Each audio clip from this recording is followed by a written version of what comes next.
everyone! Welcome back to my channel, and for today's video ay sasagutin ko naman ang isa pang tanong ng ating kababayan o ng ating viewer. Ito nga ang kanyang tanong: paano kung ang iyong fiancé or boyfriend isang Afghani at Muslim? Dahil isa siyang Afghani, automatically siya ay isang Muslim. Kahit pa nga siguro may ibang relihiyon sa Afghanistan. Pakistan ay isang konserbatibong Muslim country. Halit higit na istrikto at konserbatibong Islamic country ang Afghanistan. At mas istrikto sila sa kulturang Islam. 99.9% ng population ng Afghanistan ay Muslim. Kung mayroon mang hindi, siguradong kakaunti lamang sila.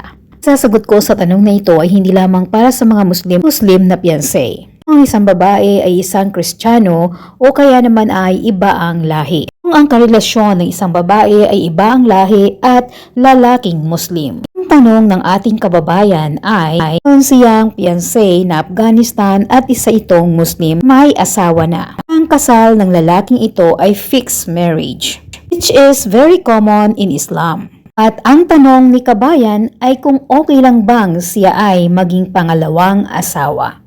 Sagot ko, yes! Bakit hindi? Muslim naman yan. In Islam, they can marry 4 wives legally.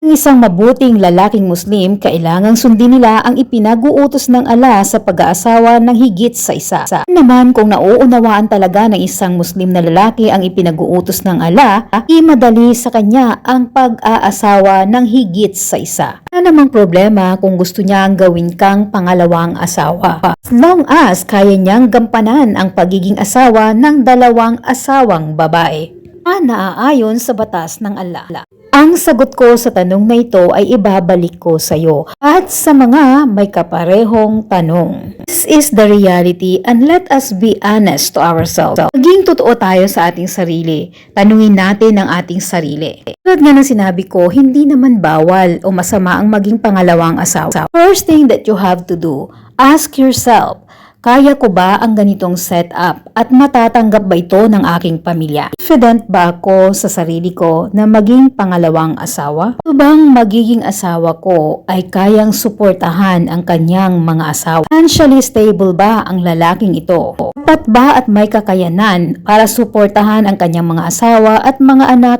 sa kanilang mga pangangailangan? Financially, hindi ba kayo pagsasamahin sa isang bahay? 2 nga kayong asawa, mas mainam kung magkahiwalay kayo ng bahay.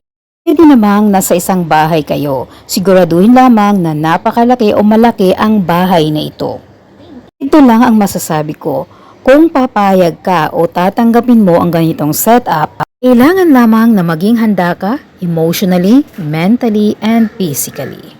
Kapag handa ka na sa ganitong setup, then nothing to worry. Pwede ka naman talagang maging pangalawang asawa. Kailangan mo lamang maintindihan na ang pagiging pangalawang asawa, 3 o pang-4 o kahit pa nga iisa. Hindi biro. Napakarami at doble-doble. Napakaraming adjustment at challenges ang pwede mong harapin.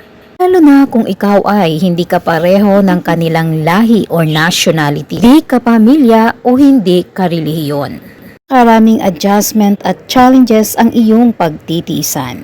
And ang seryoso kong advice sa mga ibang lahi at mga katulad nating Pilipino. Man ang lahi mo bilang isang babae, dapat mo maintindihan na ang mga adjustment na gagawin mo bilang pangalawang asawa ay hindi lamang adjustment sa magiging asawa mo. Dahil nga magkaiba kayo ng lahi, napakaraming adjustment ang dapat mong i-expect. Napakaraming bagay o pangyayari ang posible mong pagtiisan bilang pangalawang asawa. Yan lamang ang pwede kong i-advise na naaayon sa aking opinyon at nalalaman.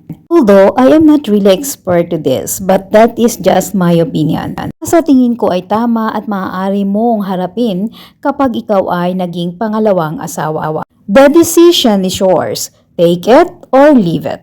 Piliin mo kung saan ka magiging masaya at magkakaroon ng peace of mind. Isa-isip natin ito. Ang pag-aasawa ay hindi katulad ng isang sobrang init na pagkain na kapag di mo nakain ay pwede mo nang iluwa. Pwede rin naman, mahirap lang kasi kapag nandoon na. Kaya habang mayroon ka pang pagkakataon para magdesisyon ng tama, Gawin mong tama ang iyong desisyon. Desisyon na magbibigay sa iyo ng kapayapaan, kasiyahan at katahimikan lamang at sana'y nakapagpalinaw ito ng iyong kaisipan. Thank you for watching. If you are new to my channel, please don't forget to subscribe, like, and click the notification bell, and see you on my next video.